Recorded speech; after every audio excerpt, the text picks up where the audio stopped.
Heyrist í mér hérna? Það heyrist ekki í mér hérna. Það kemur rétt frá hann, ok. Halló? Ok, flott. Heyrðu, já, eins og kannski glöggigestir sjá, þá var ég nú ekki á mælendaskrá hérna fyrir bara í gær.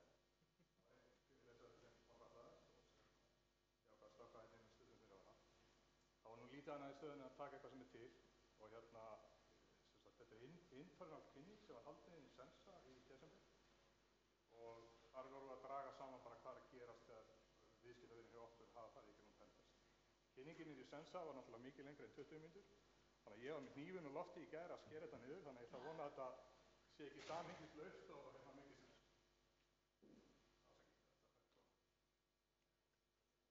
sem hvað er margir hérna inni sem er að spá eitthvað í NIS 2 eða svo? Hérna, já.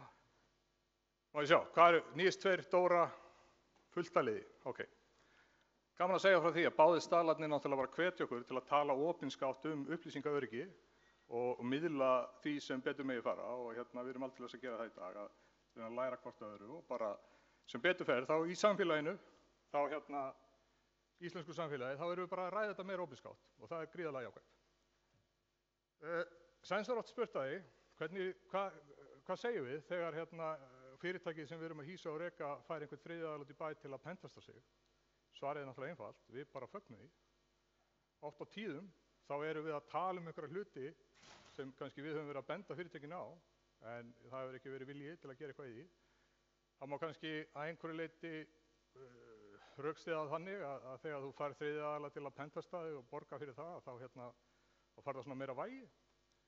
Þetta er oft skýrslur sem fara til stjórnanda og það er meira skýrt bara hvað þarf að gera og þá einhvern veginn er meiri vilji til að fara í umbótaverkefni og laga það sem þarf að laga. Þannig að já, þetta er bara eitthvað sem Sensa fagnar að okkar kúnnar sé að gera, en mikið rosalega myndum við vilja að þið látið okkur vita. Því að það hefur gerst oftar en einu sinni, oftar en tvisvar, oftar en þrisvar að við erum að hlaupa til og hérna það er búið að rífa menn úr öðrum verkum og við höldum að það sé verið að brjótast inn hjá einhverjum kúnna hjá okkur. Og svo loksins þegar við náum í gegn þá fáum við að heyra það að það er bara það er fyrirtæki hjá okkur að pentesta vinsamlega sleiðið þeim að klára. Þannig að ég vil biðja ykkur að gera það. Það sem við ætlum að fjalla hérna í dag er öll fyrirtæki sem eru í hýsingu og rekstri hjá Sensa sem á árunum 23 til 24 létu framkvæma einhvers konar pentest á sínu umhverfi af þriðja aðila. Mikið af þessum fyrirtækjum notaði íslenskt fyrirtæki við þessi pentest en alls ekki öll. Það eru líka fyrirtæki sem koma frá Frakklandi og fyrirtæki sem koma frá Noregi. Sensa á það sameiginlegt að við berum einhvers konar rekstrarlega ábyrgð inn í þessum fyrirtækjum. Annaðhvort eru við tölvudeild fyrirtækisins eins og hún leggur sig eða við erum að reka eitthvað afmarkað inn í fyrirtækinu. En við komum að rekstrinum að einhverju leyti. Og þetta eru þau fyrirtæki sem deildu þessu með okkur. Niðurstaðan er sláandi. Í 57% tilfella endar þetta á því að það er komist í full control, sem er náttúrulega bara versta mögulega niðurstaða. Og þetta hlutfall er allt og alltaf hátt. Þannig að hvað er að gerast? Sökum tíma, þá get ég ekki farið í gegnum allt, en byrjum á því fyrsta. Rauður þráður í gegnum öll þessi pentest hefur eitthvað með IPv6 að gera. Og ég ætla aðeins að dýpta á það hérna eftir. Í öðru sæti er að það er ekki nægjanlegur aðskilnaður á milli venjulegra notenda og notenda sem hafa aukin réttindi. Hvort sem það eru venjulegir notendur með lokalatnir og útstöðar eða eitthvað svoleiðis, allur gangur á því. En þetta er allavega kategóría sem er aftur, rauður þráður í gegnum allt. Ef að það var Windows Certificate Authority Server keyrandi í umhverfi viðskiptavinarins, þá spilaði hann einhverja rullu í því hvað gerðist og hann var nýttur á einhverju leyti til að komast í aukin réttindi. Og fjórða ætti ekki að koma neinum á óvart að ekkert af þessu fyrir ofan virkaði, að þá fann fyrirtækið bara hreinlega aðgangsupplýsingarnar á glámbekk. Hvort sem það voru aðgangsupplýsingar skrifaðar í Wiki eða hvernig sem það er til að komast áfram og lengra inn í kerfinu.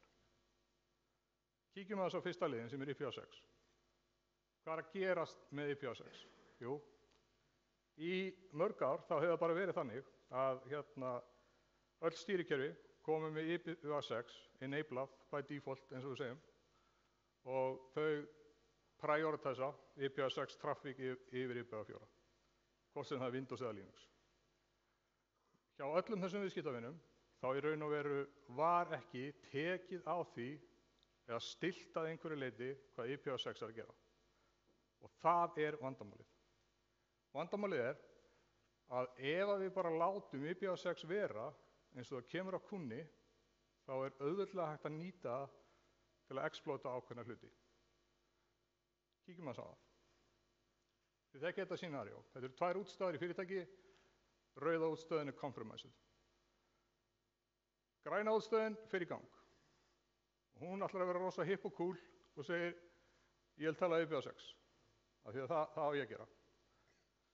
En hún finnur það að hún er ekki með neitt IPv6 DNS-server, það er ekkert IPv6 gateway, það er ekkert IPv6 config að umhverfinu. Hvað gerir hún? Hún segir, hei, ég ætla að fara að tala þá LLMNR. Og nú spyrja kannski margir í salnum, hvað í andskotanum er LLMNR? Og ef við notum gervigreindina og bara ChatGPT þetta, að þá fáum við bara svar við því. Að þetta er raun og veru function sem leyfir vélum að discovera alls konar hluti í kringu sig ef þau hafa ekki adressu hvert þau að leita. Og neðsta línan er náttúrulega bara sem það gengur út á. This ensures all devices on the local link can respond. Þannig að það sem gerist í þessu scenario er, ég ætla að tala LLMNR, ég er að leita að Corp file server 01. Er hann einhver staðar hér? Og þið sjáum náttúrulega hvað gerist í fjármaldinu. Það er bara, heyrðu. Það vill svo til að ég er Corp file server 01. Það er gaman að hitta þig, endilega talaði við mig. Og það sem gerist í kjölfarið er náttúrulega bara, við erum komin í einhvers konar man in the middle state, þar sem þessi vél er að rílega allir þessari trafík í gegnum sig. Og hér fara hlutirnir að spírallast niður. Að nú fyrir við að rílega NTLM passvörðum í gegnum þessa vél. Hún þykist vera með einhver file-share, SMB password pass-through og fleira fyrir í gegnum þessa vél. Hún gæti fara að ARP-spúfa, fer svolítið eftir því hvernig netkerfið er stilt, en rauða vélin gæti fara að ARP-spúfa og gæti fara að draga til sín meiri trafík. Og að sjálfsögðu, ef eitthvað á þessu innranetti er að gerast í cleartext eða eitthvað svoleiðis, þá er það bara étið upp og harvestað og nýtt áfram. Þetta er vandamálið við IPv6. Hvað getum við gert til að sporna stigum við þetta? Jú, við getum alltaf bara farið í það að innleiða IPv6. Það væri kannski bara fyrsta skref, innleiðum IPv6, en þetta er eitthvað sem margir ger ekki, en við gætum líka og ættum alltaf að gera, að reyna að mitigate þetta með einhverjum hætti. Af hverju erum við með multicast name resolution í gangi bara default? Af hverju bara slökkum við ekki á þessu? Og við ættum að slökka á þessu, alveg klárlega, við erum ekki að nota IPv6, dreipum þetta. Ef það kemur á ARP-spúfinu, ef við viljum mitigata það eitthvað, það fyrir náttúrulega eftir hvað networking búnaður er inn í fyrirtækinu, en langflest fyrirtæki er á þeim stað að geta bara kveikt á einhvers konar ARP-inspection og reynt að stoppa það. Aftur, eitthvað sem Microsoft mætti alveg taka til sín, af hverju í veröldinu er SMP signing ekki bara default í gangi, af hverju ekki kveikt á því default, við ættum klárlega að gera það. Við gætum líka bara tekið IPv6 stackin út á öllum vélum, en Microsoft mælir ekki með því, sérstaklega ekki á serverunum, það geti brotið ýmislegt, en útstöðunar beinlínis þurfi ekki að halda. En Microsoft rekommendar bara að við gerum það sem er í fyrsta leiðnum, sem er bara að innleiða þetta. En það er náttúrulega eitt sem bara skín í gegn, það sem við getum ekki gert er að bara halda áfram og halda áfram að nota Windows eins og það er og eins og það kemur á kunni, því að þetta var rauður þráður í gegnum öll þessi test. Við skoðum aðeins lið númer 2, sem er náttúrulega bara gömul saga og ný, það er þessi aðskilnaði notanda. Og ef við förum bara í gömlu góðu húsvarðar samlíkinguna, ég meina þetta er ekkert annað en lyklar á húsi og domain administrator lykilorðið er bara master lykillan á húsinu sem opnar alla dyr og þetta snýst það að við ekkert að nota hann á svæðum sem hann á ekki að vera að nota. Og ef við setjum þetta svona að það reyndar vantar inn í glæristetti hjá mér, það er eitthvað klikkað, að ef að fyrsti kassin er útstöðar og svo er þetta annar kassin er hvar við erum með local admina og servera og er domain admin, að það sem er að gerast hjá okkur er þetta. að við erum að fara með domain admin credentials inn á útstöð til að laga eitthvað prentaravandamál. Og þetta kallar á það að við þurfum að fara að aðgreina hvar við erum að mæta með okkar credentials. Þetta er ekkert mál í skýinu í dag. Í skýinu erum við PIM, Privileged Access Management, notandi kemur inn, hann hefur engin réttindi, hann getur síðan sótt sér aukin réttindi og hann missir þau þegar hann þarf ekki á þeim að halda. En oft á tíðum innan fyrirtækja, þá er það þannig að fólk er með venjulega notanda og svo er það með admin notanda sinn. Og admin notandinn er bara full-blown admin notandi sem hefur aðgang á öllu. Og það verður að nýta hann þá í hluti sem hann á bara alls ekki að vera. Þannig að þetta er bara gullnáma fyrir þann sem er komin inn á einhverja útstöð ef það mætir þarna með einhver allt og há credentials. Því að það eru alls konar prósessar til að stela lykilorðin og minni og injekta inn í aðra prósessa og þar fram eftir götunum. Certificate Authority. Ég þurfti að stytta þetta svakalega þegar ég tók þetta, en í grunninn að þá náttúrulega skein í gegn hjá okkur að bæði innan Sensa og hjá okkar viðskiptavinum þá var bara þekkingarleysi á því hvað Certificate Authority í raun og veru er og gerir. Þetta er ekki lengur bara einhver þjónn sem býr til eitthvað skilríki þannig að einhver vefsíða á innrænindinu mínu sé á HTTPS í staðinn fyrir HTTP. Í nútíma tækniumhverfi í dag að þá er alltaf meiri þjónustur að vera þess eðlis að ég get nota skilríki til að auðkenna mig við hana, ekki bara usernafn og password. Þannig í raun og veru eru vanstillingar á því hver getur sótt skilríki, hvers slags skilríki getur hann sótt, user certificate, getur hann supplyað requestinu sjálfur, getur hann sett hvað sem er inn í skilríkið. Svona vanstillingar eru alveg jafn alvarlegar eins og vanstillingar á því hver getur búið til notendur í Active Directory. Því að þetta er ekkert annað heldur en lyklar að umhverfinu og það ætti að meðhöndla þessa þjóna nákvæmlega eins og við meðhöndlum domain control. Þeir eru í sjálfum sér oft bara gleymdir, menn eru að nota þetta oft í code signing eða nota þetta í eitthvað, þetta er þjónninn sem býr til eitthvað skilríki sem við notum fyrir Wi-Fi okkar. Þeir geta gert bara svo miklu meira og þeir geta verið stórhættulegir eða eru vanstiltir. Þannig að ég hvet ykkur til að skoða það hvort að þessi þjónar sé ekki örugglega, eins og maður segir, læstir niður á sama hætti og við myndum læsa niður domain control. Já, ég veit ekki hvað við gestur glæðum mína. Credentials. Þetta er sem sagt réttindi sem eru geymd einhvers staðar í umhverfinu. Gömul saga og ný.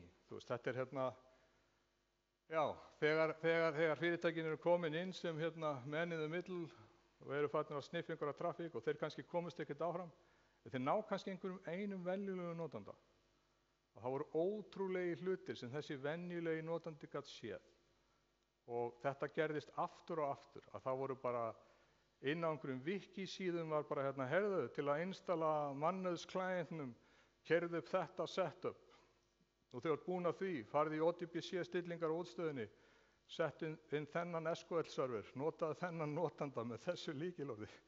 Og þetta var bara í cleartext inn í einhvers staðar. Og svo þegar maður skoðaði hvaða notandi er þetta, þá kom náttúrulega í ljós að þetta var einhver admin notandi á SQL-vélinni sem hafði aðgang að fullt af öðrum grunnum og þar fram eftir götunum og þar fram eftir götunum. Þannig að þetta er eins og maður segir.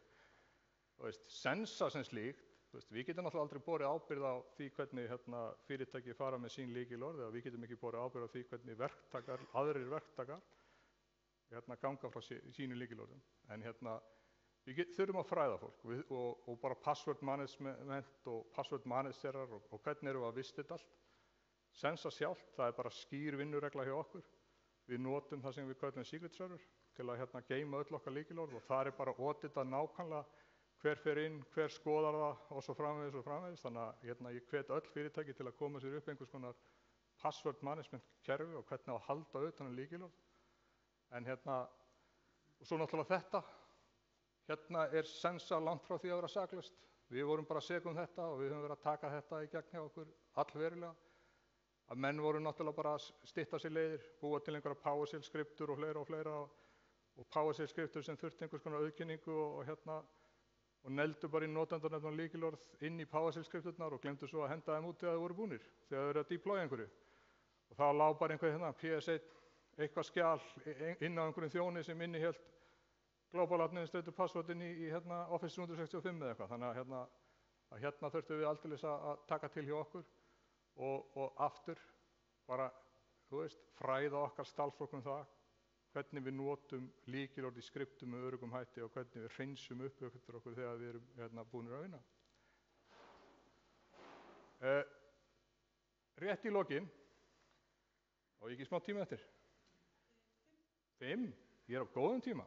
Ok, ég hef kannski ekki þurft að taka hnífinn svona rosalega í gær. Að rétt í lokin, við höfum alveg lent í því að okkar viðskiptavinir eru hakkaðir. Við höfum lent í því að okkar viðskiptavinir hafa verið kryptóðir. Og við höfum alveg lent í því að þurfa að koma fyrirtækjum aftur á koppinn eftir alvarlega netárásir. Svona pentest, eins ágætt og þau eru rosalega svona fræðileg, svona theoretical. Það er verið að tala hvað getur, hvað vera myndi og svo framvegis. Mögulega þetta hægt, mögulega hitt hægt. Sannleikurinn hins vegar sá að fyrirtæki sem, allan á okkar mati, fyrirtæki sem lenda í því að vera hækkuð, þetta er aldrei svona flókið. Þetta er ekki gaur sem er fyrir utan gluggann að sniffa Wi-Fi-ið og spúffar eitthvað og fær eitthvað skilrík. Nei. Þetta er bara, það var einhver sem misti frá sér notendannamn og lykilorðið út á netið og það var notað til að logga sig inn í einhverja VPN-gátt sem vantaði two-factor-auðkenningu á.